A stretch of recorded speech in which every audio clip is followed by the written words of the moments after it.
Welcome back to Anchor. Today we are reviewing Killers of the Flower Moon, one of the most highly anticipated films of the year, and to us, our honest opinion, a little bit of a letdown.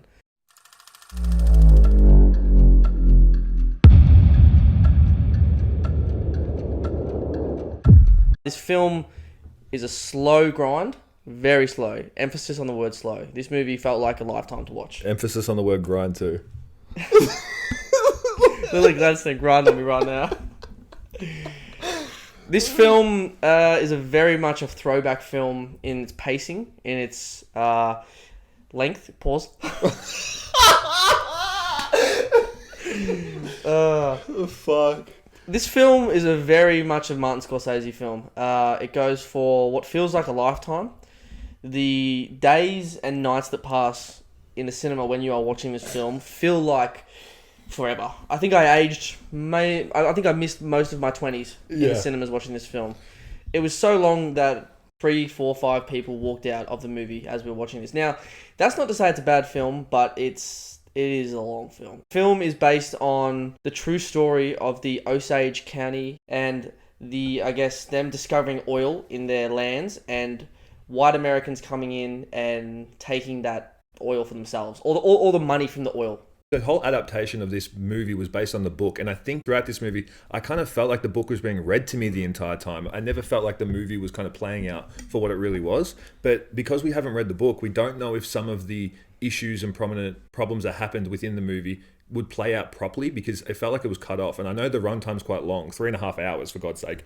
This almost felt like they didn't even have enough time to explain the whole book to you. It's definitely things were left out, and I think that if they had even 4 hours, make it 4, but let's get to the climactic part and let's really dig deep into it. I mean, we've set up 3 hours of a movie to get there. Let's really get it for the last hour, please. It'd be great. Yeah, that's a very good point as well. Like, this film, really, there was lots of times during this film where there's not a lot going on the movie itself. Lots of not empty airtime, but quiet airtime. So lots of reflection, lots of moments of characters looking within themselves to feel like the actions that they're taking are wrong. And then it gets to the end of this film, which was meant to be like a very climactic piece, and then it feels rushed. And it feels weird to say that a 3.5 hour film could feel rushed, but the first 3 hours are a slow burn, and then the last 25 minutes to half an hour, which you think is going to be probably the most exciting bit, because this film isn't very exciting. There's not a lot of action in this film. It's very much a storytelling film. The last half an hour is rushed. Like they name drop one of the best actors of all time in this last 20 minutes of the film. We won't spoil who that is, so you guys can get a bit of a surprise when you see it. And he's hardly in. He's in it for 2 scenes. Yeah, also don't look at the cast list because he's actually listed. Yes. So if you do want to have a good surprise about the person who is at the end, don't review anything. Make sure you watch this before the movie, please, because that's the smartest thing to do. And also watch this after the movie again so you know exactly what we're referencing, okay? Now, this film feels a lot like, I mean, if you know the world of cinema at the moment and you're familiar, I guess, with Martin Scorsese, you know that he has a personal vendetta out against cinema as a whole at the moment, predominantly superhero movies, superhero TV shows, Marvel, DC, that sort of thing. He thinks that these sort of platforms and mediums have destroyed cinema. Because I guess most people only want to see Phase 4, Phase 5, Phase 6 of the MCU. People only want to see DC, what they fuck up this time, what they butcher this time.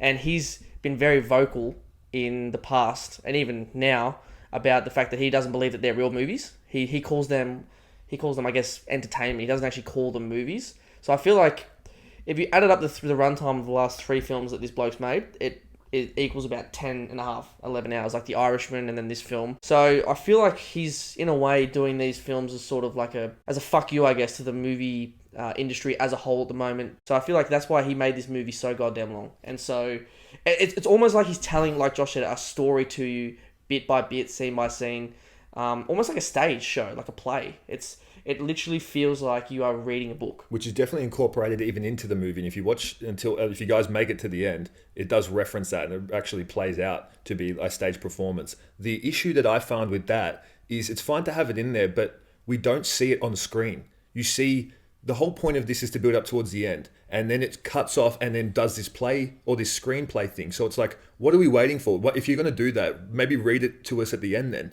or do it throughout the entire movie, so you have like bits of it coming in and coming out like a book. But they don't do that either. It's just the whole movie, and then at the end it cuts and tells you a very quick summary of what happened, which I think is a massive letdown. You should be able to enjoy the cinema for what it is, and you should be able to get to the ending. If I'm going to wait 3 hours, I want to get to the ending, please, because there was so many things good with this movie and so many things I found boring. Like when Geordie was talking about things like they have no speaking scenes, but they're still acting within the film. That is good, and I really like that because it's building towards a story. But then I don't like scenes where they throw random things in here, such as, I'm sure this was a money grab idea, to chuck Freemasonry stuff in there, which is completely random. This is one of the first times in a movie I've actually seen a portrayal of the Freemason, their sanctuary as well, with the checkered floor. Like, you see photos of that as well, like with a lot of conspiracy theorists when they bring up about Freemasonry and stuff. The checkered floor.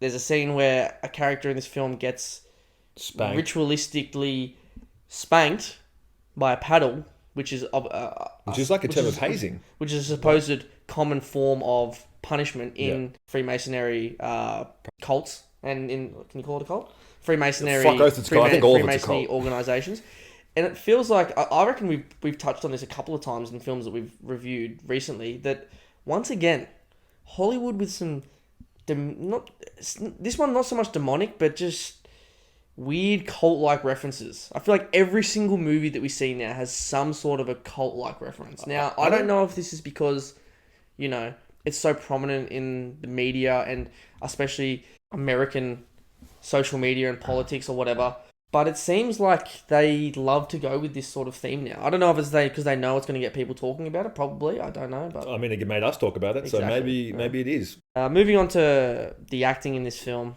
Robert De Niro, 10 out of 10. His portrayal of Robert Hale in this film was unbelievable. His sadistic manner, his callousness, his evilness. It reminds me somewhat of Anthony Hopkins in a lot of the later adaptations that he did of films like Silence of the Lambs and those sort of films. We're used to seeing Robert De Niro as usually like a mobster or a gangster, Italian gangster, that sort of thing. This is that on steroids.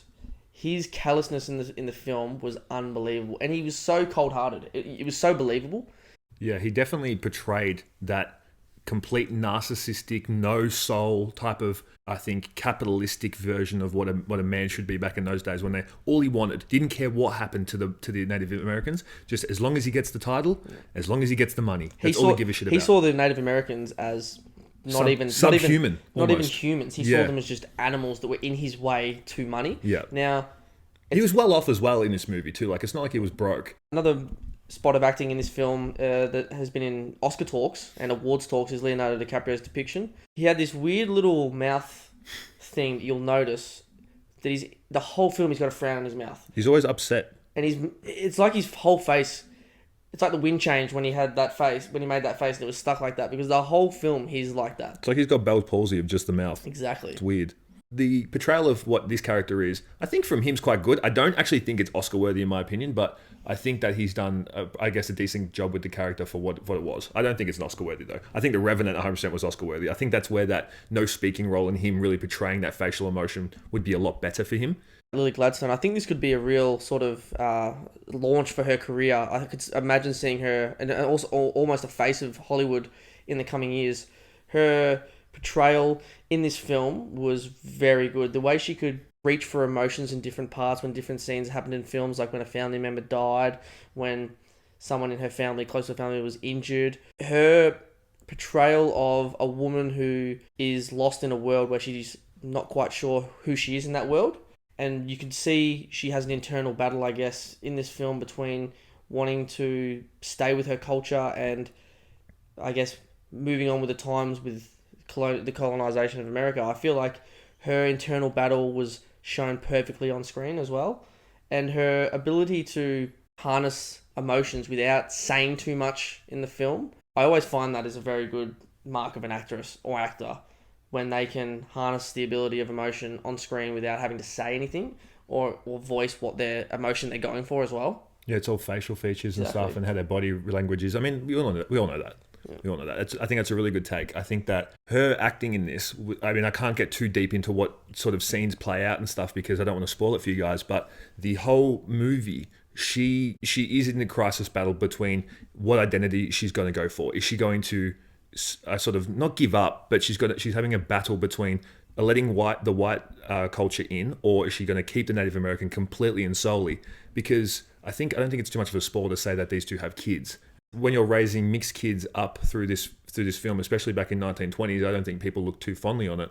It's very interesting to see how she portrays that and that type of emotion towards what's going to happen to the future. But once again, I can't get too deep into it because I don't want to ruin it for you guys. But there's so many things I want to say because this movie, I know it's 3 hours. It played slow in certain spots because it wanted you to see the portrayal of certain characters progress. Like, the one thing I will say is that her and her sister do speak about him being a coyote. That's their term. And the sister thought he was a snake. Now, you kind of do see Leo's character build towards being a coyote, and then he turns into a snake. So you can definitely see it. They preface everything that he is going to be and what he's going to do pretty quickly. Now, touching on the imagery in this film, Native American imagery was beautiful. The depictions of their traditions like marriages, or their traditions like funerals, or I guess the imagery of someone moving on to the next world in death was great visuals to see on screen.